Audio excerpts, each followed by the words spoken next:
तो आज हम लोग देखने वाले फेमस यूट्यूबर्स के बहुत सारे रहस्यमय राज जिनको आई नो तुम्हें नहीं पता होगा। तो इस वीडियो के अंदर हम लोग उनके राज खुलासा करने वाले हैं आज। एंड ऑफ कोर्स तुमको नहीं पता होने वाला है। तुम्हें पता है कि सौरभ जोशी नॉन वेजिटेरियन है। यस भाई, इस वीडियो के अंदर तुम्हें सब कुछ पता चल जाएगा। तो अगर तुमने अब तक चैनल को सब्सक्राइब नहीं किया तो प्लीज सब्सक्राइब कर देना, वीडियो को लाइक कर देना। इस वीडियो का क्रेडिट ज्यादा है टैग यूनिक को। आखिर ये कौन सा यूट्यूबर है जिसके काले राज से आप बहुत अनजान हो? और क्या सच में सौरभ जोशी एक नॉन वेजिटेरियन है? यस भाई, यही मैं कह रही थी कि सौरभ जोशी एक नॉन वेजिटेरियन है या फिर नहीं। तो इस वीडियो के अंदर सब कुछ पता चल जाएगा आपको। ये वीडियो आपके लिए बहुत इंटरेस्टिंग होने वाली है और उसमें आपके कुछ फेवरेट यूट्यूबर्स के कुछ ऐसे चीजें बताने वाला हूँ जो आपने कभी सुने भी नहीं होंगे। तो अभी तक चैनल को सब्सक्राइब नहीं किया तो सब्सक्राइब करके बेल। यस भाई, मैं तो बहुत ही ज्यादा एक्साइटमेंट हूँ। इसमें मेरे ऑलमोस्ट सारे फेवरेट यूट्यूबर्स हैं। Number 8 Saurabh Joshi. YouTuber conscious ने इन पर काफी सीरियस एलिगेशंस लगाए हैं, जिसमें सबसे बड़े एलिगेशन ये है कि सौरभ जोशी नॉन वेजिटेरियन है और दूसरा ये कि वो डेली व्लॉग के नाम पर पुराने वीडियोस अपलोड करते हैं। प्रूफ के तौर पर उसने 20 मई 2023 की सौरभ की व्लॉग क्लिप दिखाई, जिसमें सौरभ एक लड़की के साथ नूडल्स खाते दिखते हैं। ये कोरियन ब्रांड की नूडल्स थी जिसके पैकेट पर क्लीनली लिखा हुआ था कि 0.84 उसमें चिकन है। फिर भी सौरभ उसे खा लेते हैं। और सेकंड, ओह शिट भाई, सच में ऐसा हुआ था क्या? मेरे को भी जानना भी यार। मतलब सौरभ जोशी ने चिकन तो खा लिया एंड उसपे क्लियरली लिखा हुआ था, फिर भी इन्होंने खाया। प्रूफ 16 जुलाई 2023 का व्लॉग है जिसमें वो पीरू के साथ चैलेंज करते हुए ग्रोसरी शॉपिंग करते हैं। इस चैलेंज में पीरू चिकन नूडल्स अपनी बास्केट में डालती है, जिसके बाद सौरभ जोशी सेल्स गर्ल से उसे निकलवा देते हैं। लेकिन थोड़ी देर बाद वीडियो में कट आता है और उसके बाद वही चिकन नूडल्स सौरभ के बास्केट में दिखाई देती है, जो वो घर भी ले जाते हैं। भाई साहब, ये तो एक यूनिक फैक्ट है भाई। ये भी प्रूव किया कि सौरभ जोशी कई बार पुराने व्लॉग्स को डेली व्लॉग के नाम पर अपलोड कर देते हैं। इस पर सौरभ जोशी ने कोई डायरेक्ट रिप्लाई नहीं दिया, लेकिन उन्होंने सिर्फ इतना कहा कि वो बैकअप में रिकॉर्डेड वीडियो रखते हैं, जिसे वो कभी कभी इमरजेंसी में अपलोड कर देते हैं। और नॉन वेज वाले एलिगेशन पर चलो ये तो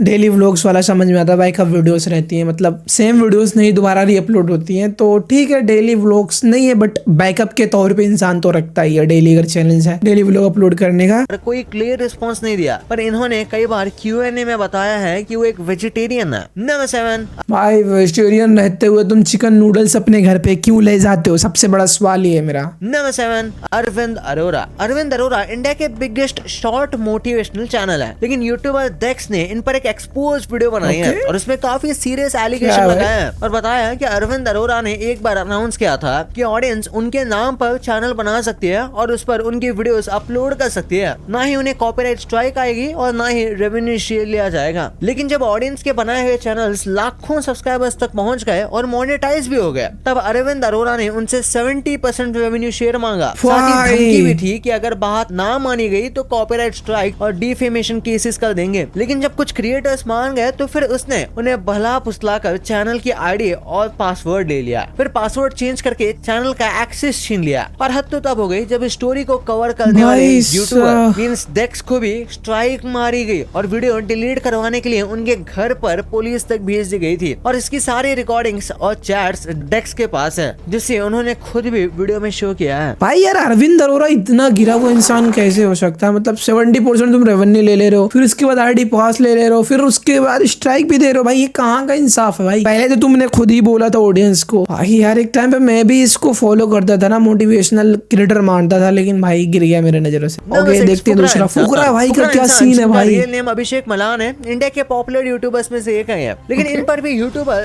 ट्यूब सैक ने एलिगेशंस लगाए हैं। उसका कहना है कि फुकरा इंसान के कई चैलेंजेस और वीडियोस फेक और स्क्रिप्टेड होते हैं, जिसका प्रूफ भी उसने दिया है। एग्जांपल के तौर पर फुकरा इंसान की famous series turning 1 rupees into a car में उन्होंने पहले शूज का बिजनेस स्टार्ट किया। सीरीज के हिसाब से 1 मार्च को शूज एड चलाएगी और सिर्फ 12 दिन में 12,000 का प्रॉफिट कमा लिया। इसके बाद फुकरा इंसान ने क्लेम किया कि इसी 12,000 को यूज करके उन्होंने अपना दूसरा बिजनेस OLX पर स्टार्ट किया। लेकिन ट्यूब सैक ने प्रूफ के साथ दिखाया कि जिस वीडियो में दूसरे बिजनेस की प्लानिंग हो रही थी उसमें मॉनिटर पर डेट 3 फरवरी 2023 दिखा रही थी। इसका मतलब ये हुआ कि 12,000 कमाने से पहले ही दूसरे बिजनेस का सेटअप तैयार था, जो क्लियरली बताता है कि ये पूरी सीरीज पहले से प्लान्ड और स्क्रिप्टेड थी। भाई फुकरा भाई, कसम से सच में आपने ऐसा किया यार। भाई हम लोगों ने वीडियो में नोटिस नहीं कर पाते एक्चुअली भाई, छोटी छोटी चीज वीडियो में हम लोग नोटिस नहीं कर पाते, इवन कोई भी नहीं कर पाएगी। अगर आप एक ऑडियंस हो तो आप बिल्कुल भी नहीं कर पाओगे। हैकर इंडिया का सबसे बड़ा एक्सपेरिमेंट यूट्यूब चैनल जिसके भाई एक टाइम पे मेरा one of the most favourite YouTuber mister Indian hacker रहा है भाई। भाई मैंने मिस्टर इंडियन हैकर को 2018-19 से 2021-22 तक बहुत देखा भाई। अब तो फिलहाल नहीं देख पाता हूँ क्योंकि बड़ा हो गया हूँ मैं। उनके चैनल पर भी यूट्यूबर डेक्स ने सीरियस एलिगेशंस लगाए। उसका कहना है कि मिस्टर इंडियन हैकर कई फेक और स्क्रिप्टेड चैलेंजेस बनाता है जिनके प्रूफ भी दिए गए। 21 जुलाई 2023 को मिस्टर इंडियन हैकर ने एक वीडियो अपलोड की थी जिसमें उन्होंने एक इनिशिएटिव लिया कि उस दिन से अगले 3 महीने तक उनके जितने भी सब्सक्राइबर्स बढ़ेंगे वो उतनी ही अमाउंट एक बॉक्स में डालकर डोनेट कर देंगे। लेकिन 3 महीने बाद ना तो इस वीडियो का पार्ट 2 आया और ना ही डोनेशन का कोई प्रूफ दिया गया। उल्टा बाद में वो ये वीडियो प्राइवेट कर दी गई। ओवरऑल देखा जाए तो ये सिर्फ और सिर्फ चैनल के सब्सक्राइबर्स बढ़ाने के लिए किया गया था। मैं भी इसके खिलाफ हूँ भाई। आप यूट्यूबर हो, अच्छे खासे पैसे कमा रहे हो तो ऑडियंस से ऐसे वादे मत करो जो आप निभा नहीं सकते। चैनल पर कई फेक वीडियोस भी बनाए गए हैं, जैसे एक वायरल वीडियो जिसमें भूत दिख गया ये दिखाया गया था जो बाद में स्क्रिप्टेड निकला। ये वीडियो अब प्राइवेट कर दी गई है। भाई यार आज यूट्यूबर्स के बहुत सारे राज खुले मेरे सामने एंड कहीं ना कहीं बुरी बात है भाई। UK07 राइडर इंडिया के काफी पॉपुलर व्लॉगर और बाबू भैया जिनके यूट्यूब पर 7 मिलियन से ज्यादा सब्सक्राइबर हैं। लेकिन उन पर कई यूट्यूबर्स ने एलिगेशन लगाए हैं कि वो अपनी ऑडियंस से बहुत झूठ बोलते हैं। और उन यूट्यूबर्स में से एक है क्रेजी डीप जिसने उन पर एलिगेशन लगाया कि UK07 राइडर, जिसे प्यार से बाबू भैया भी कहते हैं, उन्होंने बिग बॉस में क्लेम किया था कि वो पूरे वेजिटेरियन है। लेकिन उसने बाबू भैया की पुरानी व्लॉग्स की क्लिप दिखाई जिसमें UK07 राइडर ऑक्टोपस खाने की बात कर रहे हैं जो उनके वेज होने के क्लेम पर सवाल खड़ा करता है। इसके अलावा क्रेजी डीप ने ये भी एलिगेशन लगाया कि UK07 राइडर अपनी ऑडियंस से गाड़ियों को लेकर झूठ बोलते रहते हैं। बाबू भैया का कहना है कि उनकी कोई भी गाड़ी रेंटेड नहीं है, लेकिन जो सुपरा उन्होंने दुबई से इंपोर्ट कराई थी वो सिर्फ 6 महीने की कार्नेट पर इंडिया में आई थी और बाद में चली गई। भाई ये बात तो मेरे को पहले से ही पता था कि जो UK07 ने सुपरा खरीदी थी वो रेंटेड थी। को ये बताया कि गाड़ी सिर्फ सर्विस के लिए गई है। इसी तरह उनकी लैम्बोर्गिनी भी सिर्फ कुछ ही महीनों तक व्लॉग्स में दिखाई दी जिसके बाद वो भी गायब हो गई। यस भाई यूट्यूबर्स अपने ही ऑडियंस का गंदा काट रहे हैं भाई। एक टाइम पे रेंट करके गाड़ियां लाएंगे, कॉन्ट्रैक्ट पे लाएंगे भाई, उससे मस्त पैसा छापेंगे और फिर उसके बाद बोल देंगे सर्विस पे गई है, इधर उधर गई है, सेल कर दिया और कर दिया। तो भाई ऐसा करते रहते हैं। आदर्श यूसी इंडिया का एक पॉपुलर यूट्यूब चैनल है जो ओमेगल पर लड़कियों से बात करने वाली वीडियो बनाता है। लेकिन इन पर एक यूट्यूबर ट्यूबसैक ने एलिगेशन लगाया कि आदर्श की वीडियोस फेक होती हैं, जिसके प्रूफ भी उसने दिखाए हैं। एग्जांपल के तौर पर आदर्श ने एक वीडियो अपलोड की थी जिसमें वो ओमेगल पर एक लड़की से मिला जिसका नाम कनिका था और फिर वो उसे रियल लाइफ में मिलता है और क्लेम करता है कि उसने उसे पहली बार बात उस रात की थी। लेकिन ट्यूबसैक ने प्रूफ के साथ बताया कि आदर्श कनिका को पहले से ही जानता था, वो उसका फ्रेंड की फ्रेंड थी और आदर्श ने उसे पहले से सोशल मीडिया पर भी फॉलो कर रखा था। आदर्श की ऑलमोस्ट मेरे को सारी वीडियोस भाई स्क्रिप्टेड ही लगती है भाई, क्योंकि जिस तरीके से ये लाइन पंच लाइन करता है। क्योंकि हम लोग भी भाई ओमेगल पे लाइव गए, लड़कियां कसम से देखते ही स्किप मार देती है। तो भाई मीन्स की सारी वीडियोस फेक ही मैं मानता हूँ भाई, स्क्रिप्टेड प्री प्लान बनती है।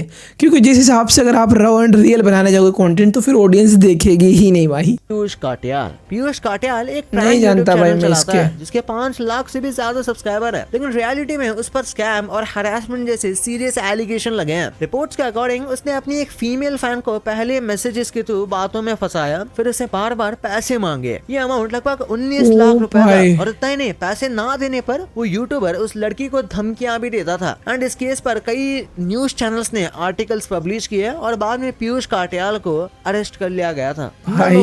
नमस्ते कोही एक टाइम पर इंडिया में काफी पॉपुलर था। जापानीज होते हुए भी इंडिया में रहकर हिंदी ये अच्छा बोलते थे। यस मैं इसको जानता था भाई, लेकिन अभी इसका सीन मैं आपको नहीं, इसी के मुझसे सुन लो आप लोग भाई, मेरे को पता है इसका सीन क्या हुआ। हिंदी में वीडियोस बनाते थे, लेकिन इनका डाउनफॉल एक म्यूजिक वीडियो की वजह से स्टार्ट हुआ जो कैंडी फॉल फॉक्स के चैनल पर करी पुलिस के नाम से अपलोड हुई। इस म्यूजिक वीडियो में कोई भी फीचर हुआ जिसमें इंडिया और इंडियन कल्चर को थोड़ा रेसिस्ट और नेगेटिव वे में दिखाया गया, इसलिए इसके बाद कोही को काफी हाँ भाई, इसको बाद ही इसका बहुत बड़ा डाउनफॉल हो गया एंड आई थिंक उसके बाद इंडिया छोड़ दिया था, मैं जहाँ तक इसको फॉलो किया अनजाना मैंने। और इस पर कोही ने एक अपॉलॉजी वीडियो डाली और कहा कि उसे उस म्यूजिक वीडियो के कंटेंट के बारे में पता नहीं था, उसे सिर्फ 5 सेकंड के रोल के लिए बुलाया गया था। लेकिन यूट्यूबर रोम जी ने कोही के ट्वीट्स दिखाए जो उसने म्यूजिक वीडियो के लॉन्च होने पर करे थे और हिंदी में ट्रांसलेट करके भी बताया, जिसमें कोही ने खुद लिखा था कि वो 3 महीने से इस म्यूजिक वीडियो पर काम कर रहा था और लिरिक्स ट्रांसलेट करने में इन्वॉल्व था। इसके बाद कोही को हेट मिलना स्टार्ट हो गया और लास्ट में कोही ने ये सब कुछ एक्सेप्ट किया और फिर यूट्यूब भी छोड़ दिया। लेकिन अभी भी उन्होंने कम बैक तो किया है, लेकिन पहले जैसा उन्हें अब रिस्पॉन्स नहीं मिलता। तो ये यस भाई, मैंने भी देखा था एंड भाई इसका डाउनफॉल वहीं से शुरू हो गया था। भाई वही कहा हुआ था ना, जिस थाली में तुम खाना खा रहे हो उसी में तुम छेद कर रहे हो, तो फिर कहाँ से भाई ऑडियंस सपोर्ट करेगी। बाकी यार इस वीडियो के अंदर में बहुत ही ज्यादा